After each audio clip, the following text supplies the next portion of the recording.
Samantala, Defense Secretary Volter Guzmin at AFP Chief of Staff General Gregorio Catapang nakatakda pong magtungo ngayong araw sa Cotabato matapos po ang madugong insidente sa Maguindanao kahapon.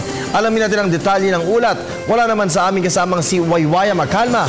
Mag-uulat via phone patch. Kirby, hindi ito ang pamahalaan na masugpo mga teroristang pumatay sa ating mga police elite forces sa Maguindanao kahapon ng umaga. Ito ang takatang sinabi ni Defense Secretary Volter Guzmin matapos nga madugong insidente na naitala nga sa Mamasapano, Maguindanao.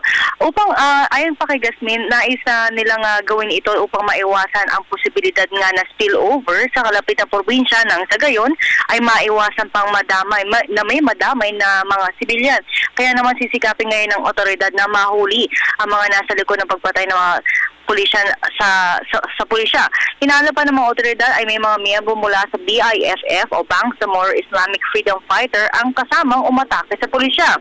Handa naman ang Philippine Army na magdagdag pa ng karagdagang sundalo para mapabilis ang pagtugi sa grupong nasa likod ng pananambang sa PNP SAF. Pero sa ngayon ay wala pang hiling na dagdag na sundalo. Ito'y ayon nga kay Lieutenant General Hernando Iriberi at anya mayroon pang sapat na sundalo sa Cotabato. Nagpaabot naman ng pakikiramay ang Department of National Defense at AFP sa mga kamag-anak ng mga pulis na nasawi.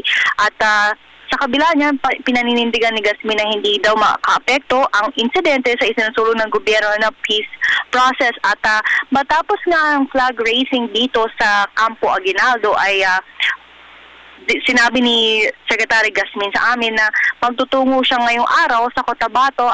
Kasama niya si AFP Chief of Staff General Gregorio Catapang. Nang tanungin namin kung balikan lang ba sila dito or susundin ba nila yung mga Philippine National Police dito sa Maynila, ang sabi naman ni Secretary Guzmin, hindi pa niya sigurado kung magtatagal sila doon sa lugar.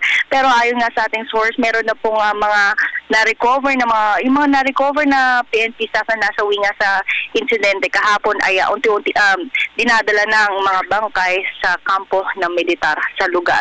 At yan mo na ang pinaka-latest ukol sa Maguindanao na insidente. Kirby? Alright, maraming salamat sa iyo, Waywaya Macalma.